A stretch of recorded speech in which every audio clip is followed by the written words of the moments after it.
I am always running out of fuel in my Minecraft world. My coal supplies are lacking, so I'm using blaze rods at the moment, but gathering them isn't exactly the most enjoyable of things. I want something that's a bit more automated, preferably that I can leave running in the background at my base. I'm thinking we actually build it over here, beside the monolith and just behind the mountains. I've already done a little bit of deforestation here, so I'd say I'm making a good start. I plan on building a couple of cooling towers, you know, those great big smokestacks with plumes of steam coming off of them. So I'm just trying to envision what that could look like beside the base, and yeah, I think this could work.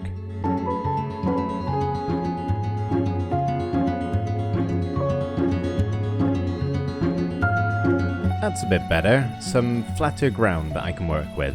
And as you can see, I've also laid out two giant circles, and these are going to be the base of our cooling towers. And we'll come back to these later, but first of all I want to build the farm for the fuel source, so it can go on working away whilst we're building up here.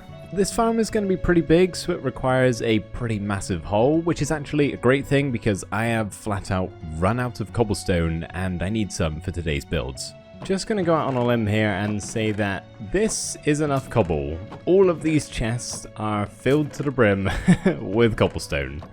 I do love digging a hole. It's not a grind that I have to do that often, but when I do, I actually find it really enjoyable. At least when it's no bigger than this. I wouldn't want to spend more than 3 hours, which is what all of this took.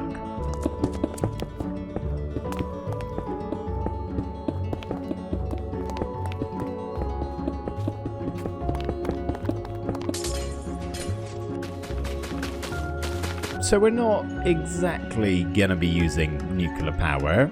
For some reason, Mojang haven't added that yet. So we are gonna use the next best thing. After all, they do say kelp is the uranium of the sea, don't they? The bonus is, these farms look from the outside like they could be in some sort of nuclear facility. They are quite the structure. But the actual farms themselves just look like, well, a kelp farm. And all of the kelp is funneled into this bubble column up to the surface, where I don't think we're exactly maximizing on the output right now. Most of this stuff is just despawning, but it does produce quite a good amount. So this little doodad here is essentially the nuclear reactor. This is how we're going to get all of our fuel. The kelp comes up the water stream here, goes into the hoppers, and then makes its way into this system. And basically, once we start fueling the fire, quite literally, it is going to generate more kelp blocks and feed them back through into itself. And then once these are all full up and smelting, we're going to get excess kelp blocks over here that we can use to power my entire base. I'd love to say I designed this thing myself, but I'd be lying. I just about understand how it works in a very bare bones kind of way. The design is from Zoomovoid. I'll leave a link in the description. You may notice we've got some diorite and calcite in our bubble column here. That's not really a design choice, it's actually part of the exterior building that this thing desperately needs. It works well, but it is pretty ugly.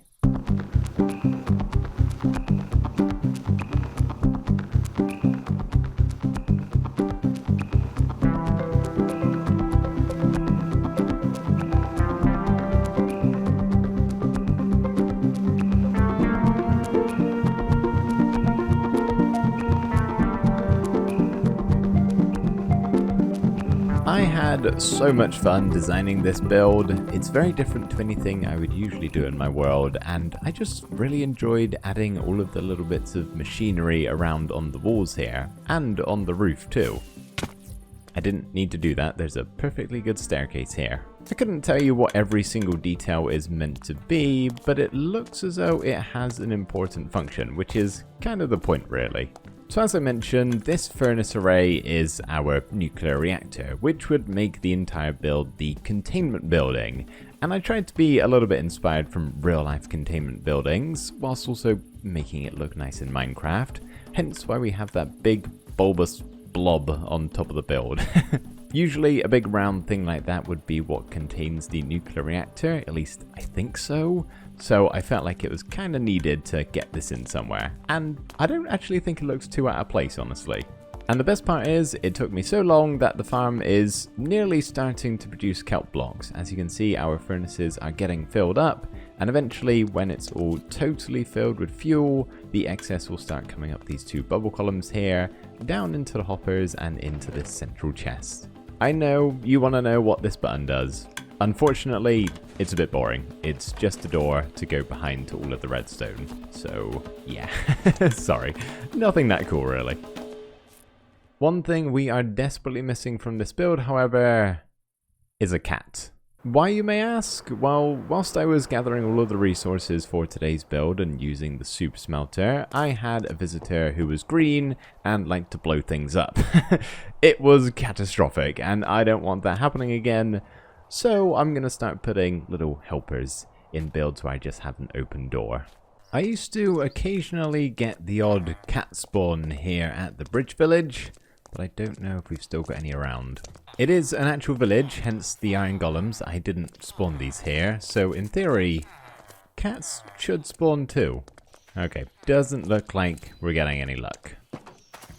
That is okay though, because there are many villages dotted nearby the base. You guys gotta have a cat somewhere, right? See one through the grass over here. Come on, little kitty, come this way. Just hold very still. There you go. Okay, you sit right there, little aircopteen, and guard this place while I start building these towers. Even though this is going to take a while to build, because we have to go up, and up, and up, the only thing keeping me going is knowing it only has to be done once. Oh. Yeah. Well, let's take a look at this one first. Okay, yeah, that looks pretty cool. Usually this sort of thing would be just a massive eyesore in real life, but in Minecraft you can make it look a little bit nicer. I'd say the only thing it's now missing is a twin. There we go, not so lonely anymore. I also just built this pattern at the bottom of the cooling towers. I don't know really what it's meant to be, but it looks like stuff's going on behind the fan that I also built a few levels up.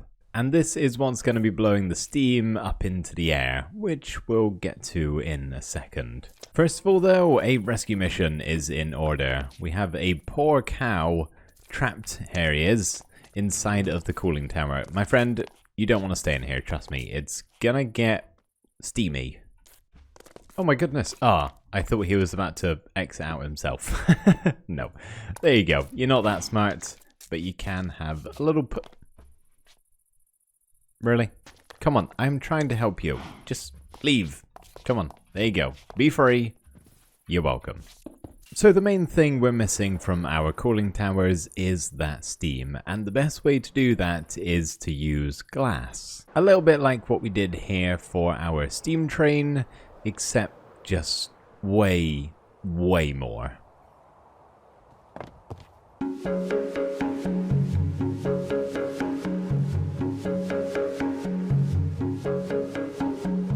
It looks so good. I love it. The other option, of course, was campfires, but I don't think that would look quite the same. I cannot wait to see what they both look like together.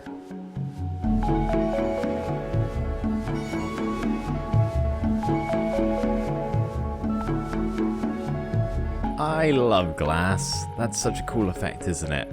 If I'm honest, it probably could use a little bit more, but that's already 10,000 glass blocks with those two towers combined, so I don't really fancy placing any more. One of my favorite ways to view a build in Minecraft is to go really far back, so it's almost out of render distance, and I'm really excited to see what this looks like, because I think it's gonna be pretty cool. Oh. Okay, well that one looks great. The other one, there it is just coming into render distance now. Oh, look at that. It looks that much more realistic, the steam coming off the top, because you can't really even tell what it is. Now, I am more than aware that this isn't the most realistic nuclear power plant facility. There would be a lot more going on. I understand that. But it does still feel a little bit strange that this is just out in the open with easy access. You can just walk right up to this thing. I feel like we should have some sort of barrier. Okay, how does this look? Yeah, not too bad. It's not the best fence design you've ever seen in your life, but it serves a purpose. It's going to keep people from getting in and out, and it should do okay going up Y levels here. Things like this always get a little bit tricky when you start adding elevation into the mix, but this design should work with that.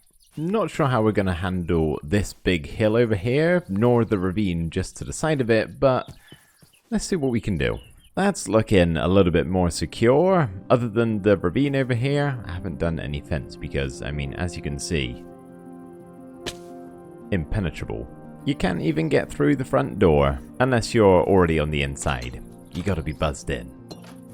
All we've got left to do in an attempt to try and fill in some of the empty space that's left over is build some power lines that are all connected to these big machines. Maybe they're some kind of converter or something. Either way, it nicely fills in the gap, and it looks as though a bit more is happening in the power plant. It does still feel like we could do with a little bit of landscaping around here. I don't think trees are really going to fit exactly, and I'm not sure what else, so I am very open to suggestions. But it's time for the big reveal. How much dried kelp have we got? None. And that is absolutely fine. The hoppers behind the smokers here are still filling up, so once they're all full up, stuff will start funneling into here. It's okay, this isn't meant to be the fastest farm in the world, it's just meant to idly work away whilst I'm at the base, so over the course of time, this chest should start filling up. I forgot to mention, all of these furnaces actually double as an XP source, so if I flick the lever, it is going to stop items flowing through, and because all of these furnaces have been smelting, they've been acquiring XP, so take a look at my pickaxe's durability, we take out the kelp, and it gets nicely repaired. Obviously, the longer I leave it, the more XP I'm going to get. It's a nice little bonus for sure. But that's going to do it for today, everybody. I hope you like the build. It is rather magnificent, if I do say so myself. Thank you so much for watching, and I'll see you in the next one. Bye for now.